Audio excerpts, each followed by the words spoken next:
All righty, welcome back in. It is the Zach Gelb Show, coast to coast on CBS Sports Radio. I am a huge fan of my next guest. I watch his TV show all the time, and that, of course, is Lil Dicky, who's kind enough to join us on CBS Sports Radio, and he is joining us here today on behalf of Mountain Dew. Dave, appreciate the time. How are you? I'm great. Thank you for having me. So I'm a big fan of yours for many reasons. Okay. You clearly have such a unique voice. I know you're a big Philadelphia sports fan. Yeah. And we have that connection since I lived in Philly for 7 years. So Yeah. Okay. Yeah. I got to put you on the spot right out of the gate. Sure. Favorite cheesesteak place?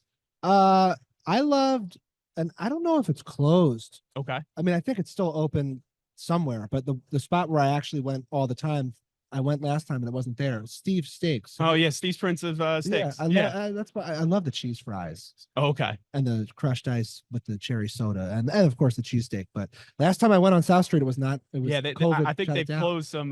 They have other locations. Yeah. Steve's Prince of Steaks. My favorite is Mama's. I never had Bala Mama's. Cynwyd. Never had it. Oh, delicious! It's a hidden gem. I gotta go. It's definitely one of the top cheesesteaks. Ooh. D'Alessandro's, obviously. Yeah. Big fan is yours. How do you get your cheesesteak? Just whiz with or no, American cheese provolone? It depends on the location. I don't like onions, so there will be without every time, and Okay. it'll be whiz or American depending on the type of whiz and American they carry. Yeah.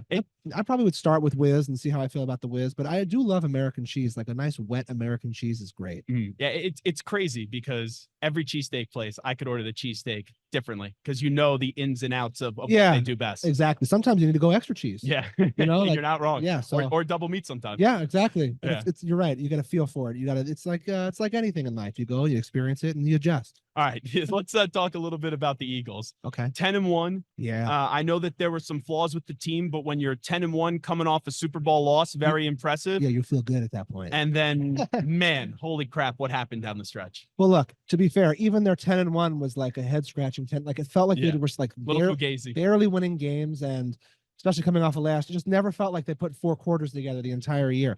Look, honestly, I gotta say, I really think this whole season is total. It's a pure example of how important coordinators are in the NFL. Oh, absolutely. 2 of our coordinators go on; they're head coaches in the NFL. I think Shane Steichen, you see, like he's like Colts, a great coach, and like you lose someone like that, it matters. It has an impact.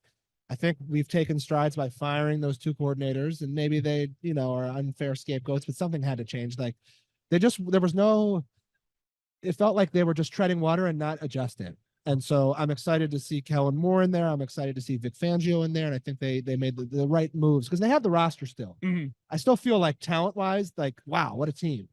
So I in no way think that this is like a rebuild mode team. I think they're a contender next year immediately. You know how important leadership is. Yeah.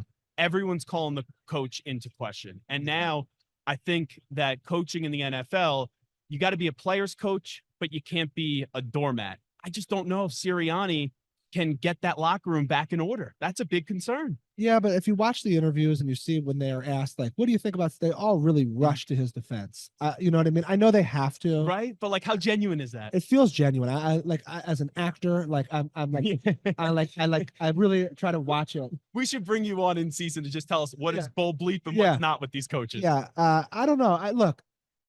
I was skeptical of Sirianni from the moment they hired him. I was like, who is this man?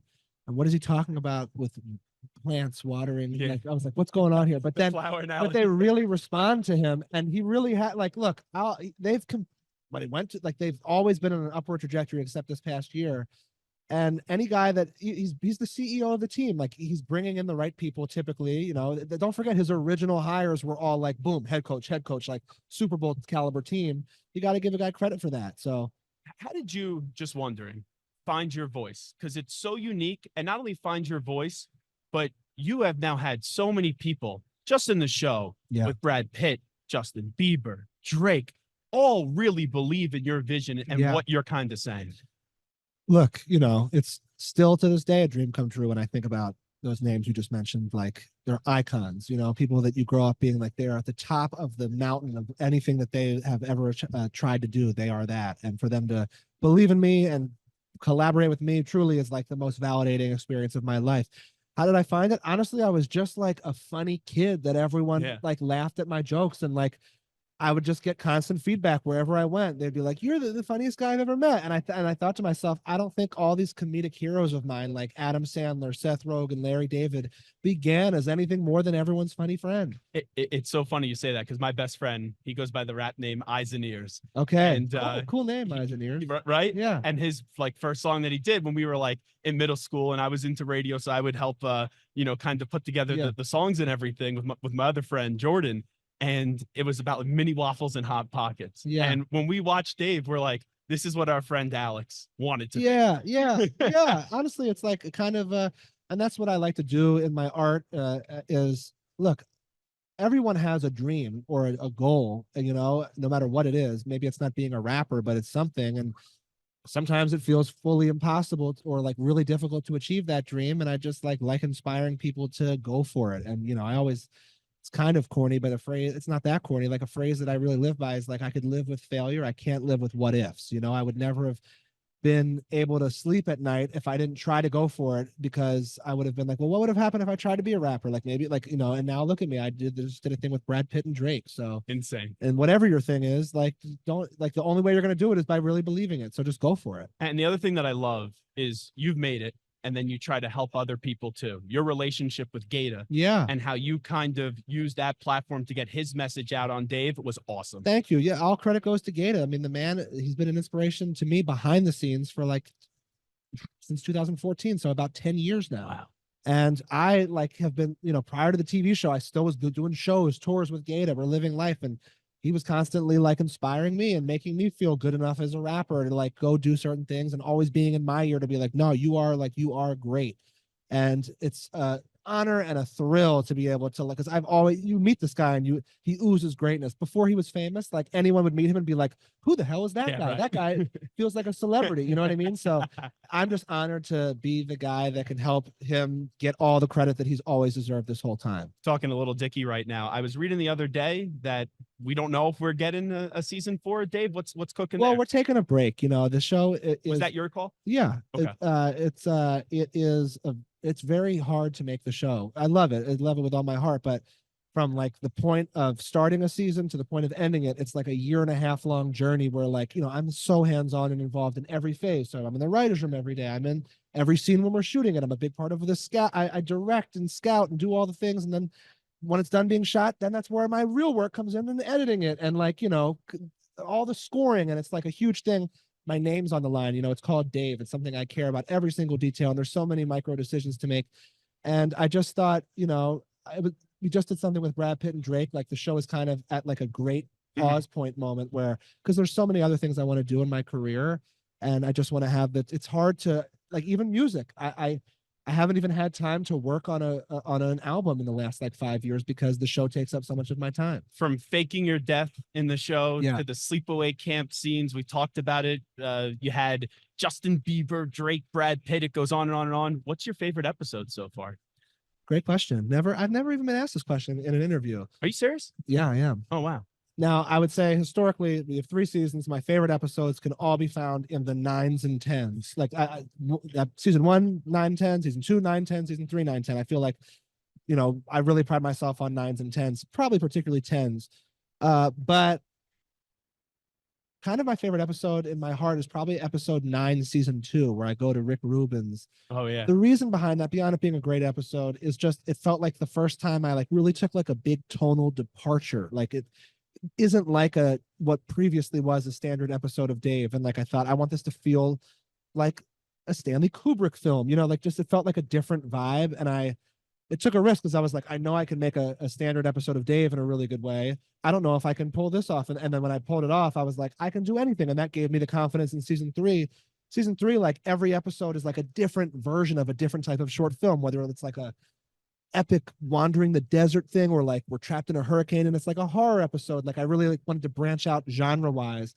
And I think episode 9, season 2 gave me the confidence to like go for different types of tones. So the Finding Your Love storyline, let's tie that into this Super Bowl. Your thoughts of Taylor Swift and Travis Kelce? I think it's awesome. I love it. Look, first off, it makes America as a whole feel like high school or something. You know what I mean? And I think it like warms the heart of of America and maybe even the world. Like, I think anyone who approaches their relationship with hate is probably just a hater. You know, Yeah, I'm like with you. they just seem they just seem very likable people. Like Travis, I've you know, I don't really know him well, but he seems like the coolest guy ever, and he's been the coolest guy ever, and he's been the best ever for like a decade.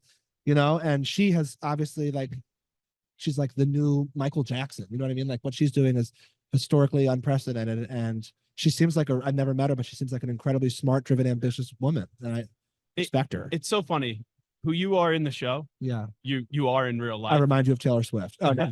Sure, if that wants to be the headline, I'm fine with that. Yeah, but like, have you? A lot has changed in your life. Yeah, but do you feel like you have changed individually? You always been the same person that you've always been? I feel like I'm very similar to how I've always been. There's no real. I mean, you know, you age and grow up, and you know there.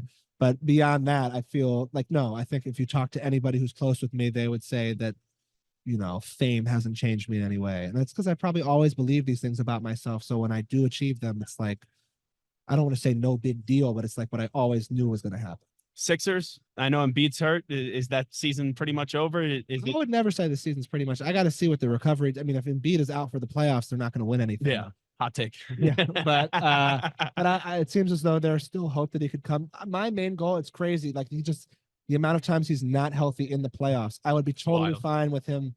I would rather be like the 7 seed and he's back 100% than be like now. The 1 seed and he just got hurt right before the playoffs, like last year.